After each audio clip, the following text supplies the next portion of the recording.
In a flood of new gear for gamers, today Sony is announcing new high refresh rate monitors as well as 3 new gaming headsets aimed at both PC and PS5 players. The new Sony Invision headset lineup includes the $100 wired H3, the wireless and Bluetooth $230 H7, and the top-of-the-line $300 H9, and this adds a comfortable leather and Sony's famous active noise cancellation to the gaming headset. And we got our hands on both the H3 and the H9, so let's dive in and take a closer look. Thanks for watching 9 to 5 Toys. Be sure to like, subscribe, and enable notifications with the bell icon so you don't miss any upcoming videos.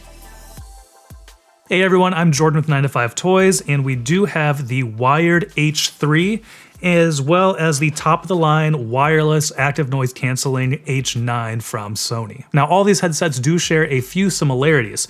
Overall, the design language is very similar. It's this like large, almost helicopter ear cup kind of inspired design with this white and black colorway that does look really sharp. Visually, the H9 and the H7, which we don't have an example of here, do look very similar. The headband, the microphone, they're all very similar design. The main difference being the material that's on the ear cups. Over on the H3 though, the design is a little bit different. The ear cups are a little bit smaller. It has this black microphone instead of the white. I think a really sharp design language on both of these headsets. All of these models do feature a flip to mute microphone, so you can kind of hear and feel a click when you are pushing that up. So if you need to mute it, you just flip it up and out of the way. And then one main feature to all of these Inzone headsets from Sony is the ability to use the Inzone Hub App to do some really deep customization for the EQ, as well as enable a spatial audio mode. And for the wired H3, it does come with a little adapter. It's a 3.5mm adapter here that will plug in via USB with a pretty long cord, so it should be able to reach the back of your PC no matter where it is, or your PlayStation. But it does have a USB-C connection here, and then there's the little 3.5mm port on the for your headset. And this 3.5mm cable on the H3 would mean that you can use this on a lot of other devices as well. Anything that has a 3.5mm port on here. So your smartphone, on your Xbox, lots of different options there for that. And that USB adapter does enable basically all the same audio customization on the H3 as is available on the H7 and H9. So some pretty powerful software in there that we'll take a look at a little bit later. Now, I don't have a PS5 to test this, but these are obviously designed by Sony, so they're enabled to work on the PS5 as well, and they can take advantage of the Tempest 3D audio, as well as on the H7 and H9, there would be little UI overlays that will pop up for like volume control or enabling and disabling some different effects. All right, so moving on to a closer look, I spent most of my time with the H9 headset, the wireless version, and so most of this, for the first part, we're going to focus on the H9. I will talk about some of my experience with the H3 a little bit towards the end, but let's dive in and take a closer look at the H9. As the most feature-packed headset in the lineup, the H9 combines the customizable audio with Bluetooth connectivity and Sony's active noise cancellation. With both Bluetooth and a 2.4 GHz wireless, you can expect about 32 hours of battery life, which is commendable, though it's nothing compared to the recent HyperX Cloud Alpha wireless. Taking a look at what all comes in the box, first off, included with this top-tier headset, we have a USB-C cable, the wireless dongle, which has a little switch on it to flip it between PS5 and PC. We do have some literature and, of course, because it's a gaming headset, some stickers. And printed on the inside of the box is a quick start guide with instructions to download the mobile app, ensure that the dongle is in the correct position for PC or PS5, and to power on the headset. And then if on PC, download the Inzone Hub App, which unlocks a ton of audio customization. Taking a closer look at the design of the headset, Sony keeps the design sleek, but there is a lot going on. The ear cups have a simple, real rounded, kind of soft design to them that does kind of remind me of that Black Shark V2 helicopter pilot inspired shape, but Sony has modernized it a little bit. And the mix of black and white materials looks sharp and of course is going to match very well with the PS5. Near the top of the ear cups is an LED ring that will glow with a breathing effect. It seems to mainly react to changes to the headset and will glow a few times and then go dark. I would imagine this is to save battery. but when any adjustments are made, even taking the volume up and down by a single click, it will start glowing. And when Bluetooth is enabled and connected, the rings will alternate between a white and blue breathing pattern. It does look pretty sharp though, I mean you really can only see it when you're not wearing the headset. On the left ear cup, the Inzone H3 features a flip to mute mic that has a fair amount of adjustability for placement. Moving on to controls from front to back, on the left ear cup are a USB-C port, a noise cancelling or ambient button, and a volume dial. Sony has made the volume dial a little bit easier to find by creating a rounded, protruding housing for the stepped control. There are no hard stops, the dial will keep spinning with a slightly stepped tactile feel. And when powered on, there is an audio cue for when you are hitting the minimum and maximum volume levels. And the volume dial only adjusts a master volume setting for the headset, it won't control the overall system audio. Over on the right ear cup, first is the power button, next up is the Bluetooth button, and finally there's a combo that will adjust the ratio of game volume to chat volume. And this can also be dialed in via the Inzone Hub app. And moving on to comfort, once again mainly talking about the H3, I'll also address the H3 a little bit. Sony has nailed comfort for these wireless headsets. With large ear cups, there is plenty of room in there for ears of different sizes. To house the round, adjustable arms that connect to the ear cups, the headband is pretty thick and has a hard plastic on the side, but I found it to be plenty comfortable for long gaming sessions with the soft padding at the top of the headband. On the H3 and H7, the ear cushion material is different, but on the Inzone H3, the ear cushions are covered in a soft fit leather that does feel very soft. It also does a really great job of knocking out background noise for passive noise cancellation, and this is the same material that's used on the WH-1000XM5 from Sony. So moral of the story, this is a wireless gaming headset I could use for all day and all night for gaming. It really is a very comfortable headset for me. The clamping force isn't too much, especially with those nice soft ear cups. Like, everything seems to be dialed in just right. And moving on to how does it sound? For gaming, it's kind of subjective. Some people are going to want a little bit more clarity for, competitive FPS gaming, and then some people are going to want a little more immersion with, bigger bass for explosions or for, more sound when you are playing a racing game or more story-based games. And so that's where the Inzone Hub comes in handy, because you can really dial that in. But in its base form, I actually found the H3 to be a little bit on the darker end. And I ended up, wanting to bring up the high end a little bit in that Inzone app when I was just listening to music. Everywhere else though, lows and mids, the Inzone H3 has a punchy and clear sound for gaming. Lows are powerful with plenty of depth, but it never got muddy. Mids are also clear and present, listening to music on metal tracks. The guitars were really easy to pick out with lots of clarity and definition. For some enhanced clarity for FPS gaming, like I said, I like to bring up those highs a little bit, and I would maybe even bring down the lows a little bit. Like when I was playing Battlefield 2042, it's a very immersive sound, and there was, a lot of low end for explosions, but it was maybe a little bit too much. And in the chaos of C1 on the new exposure map, I wanted a little bit more clarity for picking up footsteps and audio cues with all those, foot soldiers running around everywhere in very close proximity. But speaking of that, when it comes to positioning and stereo separation, I felt like the H3 did a really good job. Once again, in Battlefield 2042, I felt like I had a really good sense of where opponents were, and I could hear the little audio cues, if there was someone behind me or sneaking up from the side, I felt like I had a good idea of where they're going to be coming from. And that also translates when listening to music as well. I found positioning and stereo separation to be great. Tracks that have a lot of left-right separation, everything was very easy to pick out and kind of position the different instruments throughout the soundstage. All right, but all of that can be customized within the Sony Inzone Hub app. So let's dive in and take a really close look at that, because there are a lot of options to change in there. Up top are a few status icons for battery life, mic mute status, and Bluetooth status.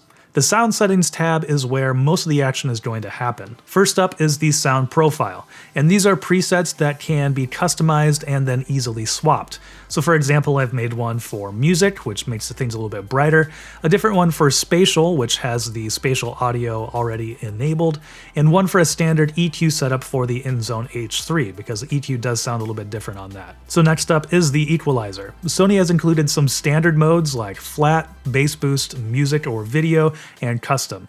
And most of these presets are way too heavy-handed for me. Bass Boost just cranks the lowest frequency sliders as high as possible, and the music/video mode drops the highest frequencies to the bottom, which was very different than what my ears were craving for music. So further down is a toggle for spatial sound. And to set this up, you do need to download the 3D Spatial Sound Personalizer, which simply takes a picture of your ear and then uploads that to be analyzed. Under the spatial sound toggle is a dynamic range control. So kind of like a compressor, this will scrunch the loudest and quietest sounds together. While not great for most music listening or anything where you want to be able to hear dynamics and expression, it can be pretty helpful when gaming. It will lessen the volume difference between really loud explosions and really quiet, faint footsteps, which means that it should be easier to pick out those quiet details. I found that the high setting was a bit too much for me, but I did like it on the low setting when gaming. But this was another point where I felt like I needed to bring the lows down even a little bit more because they were kind of scrunched in there. Under dynamic range control are the microphone settings. When flipped down and unmuted, there's a control for master volume, as well as an auto gain control. There's a microphone test, which wasn't very useful in my experience. It just kind of plays back like a side tone, but it was hard for me to hear when compared to the actual side tone that's enabled. Moving over to the right side of the tab, there are controls for noise canceling. There is a three-way setting for ANC on, and ambient sound, and off. And then underneath that toggle is a slider for ambient sound level if you want more or less.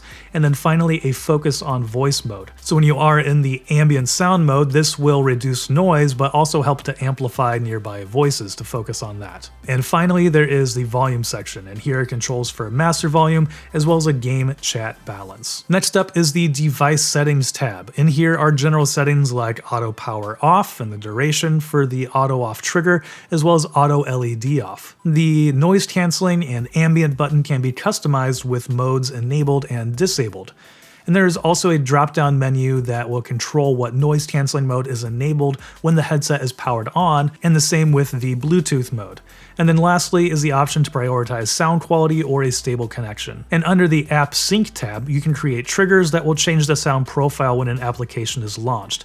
So for example, I created a profile for Battlefield 2042 that will be automatically set when the game is launched. So one of the big things that Sony is pushing with the Inzone lineup of headsets is that spatial audio. And this is supposed to be personalized to the wearer because you're using that software where it actually takes a picture of your ear and then you upload that, and then that is analyzed and it creates a specific profile for your ear shape. Personally, I didn't really care for the changes that it made to the audio, and I usually preferred to have this turned off. I didn't really find that it gave me any sort of advantage when gaming for picking out, directions or different audio cues, or really, determining where different things are coming from. I didn't really feel like it gave me any sort of advantage there. Now, that might be different for everybody, definitely try it if you get this headset and see if it works better for you. But for me personally, I just did not find that it really helped that much. And I was also curious what it would do, when listening to music. And it seemed like it kind of scrunched in the soundstage a little bit. It seemed like everything was a little bit closer.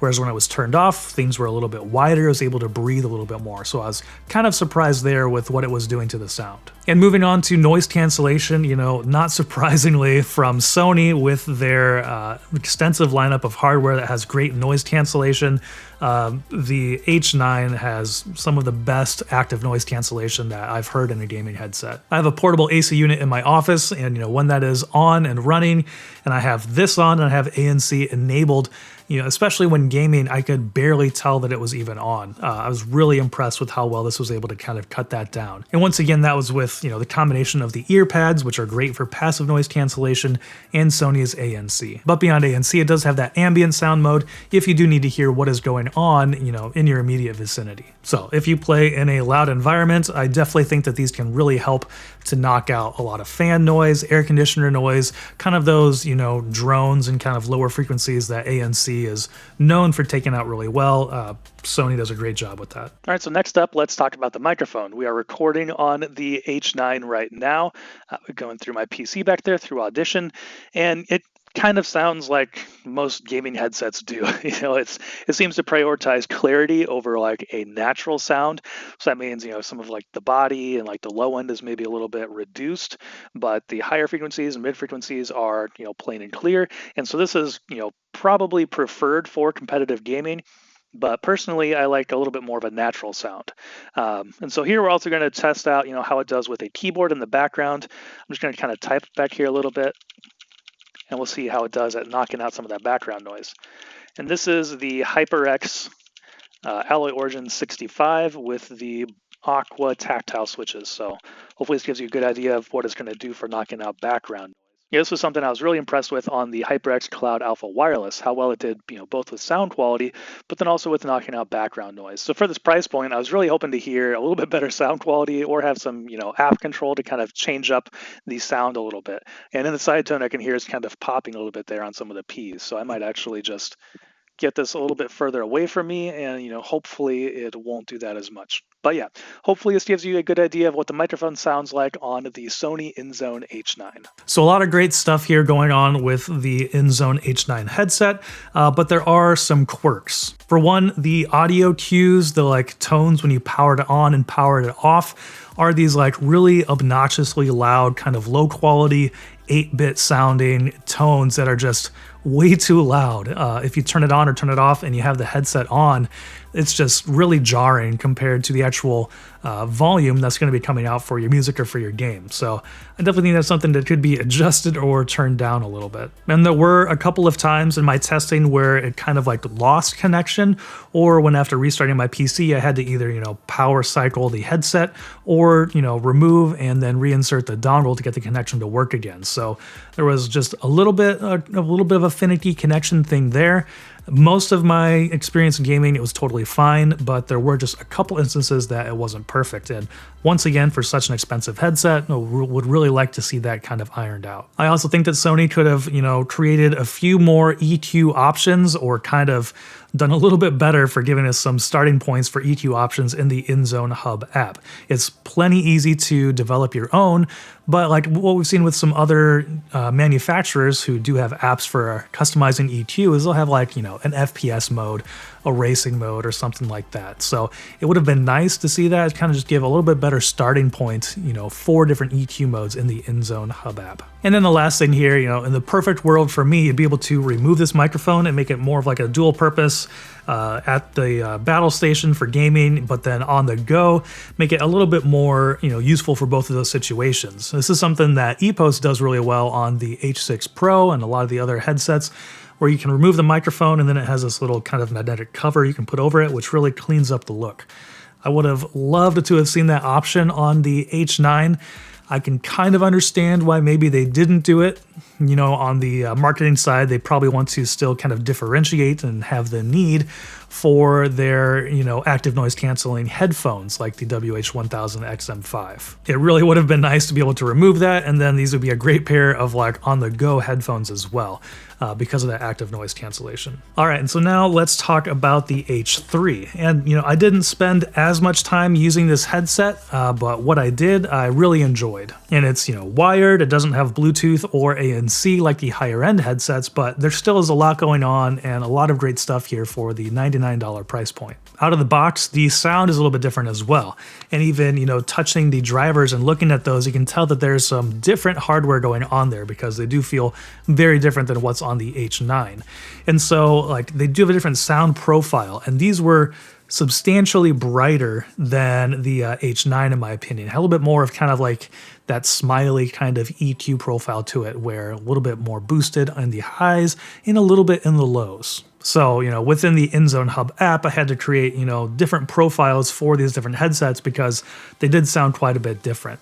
Now, that being said, these were still great for gaming, still great for playing Battlefield 2042. They just needed a little bit of a different tweak to get them to where I wanted them.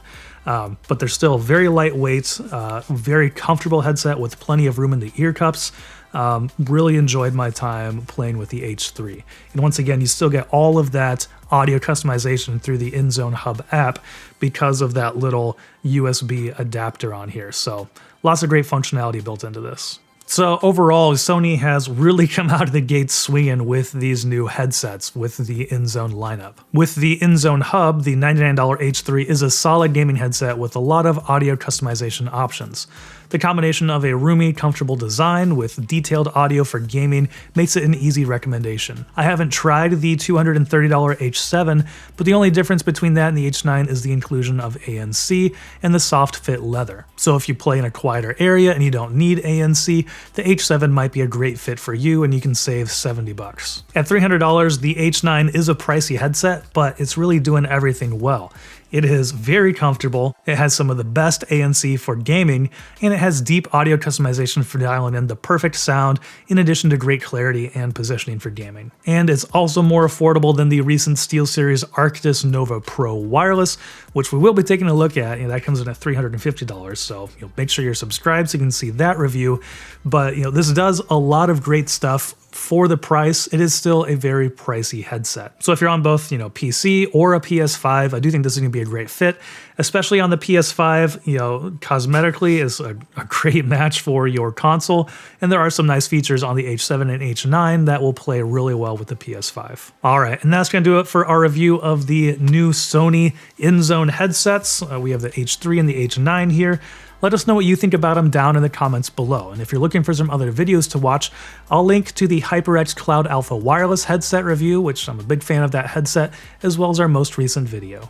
And thanks for watching. If you enjoyed this video, please give it a thumbs up and consider subscribing.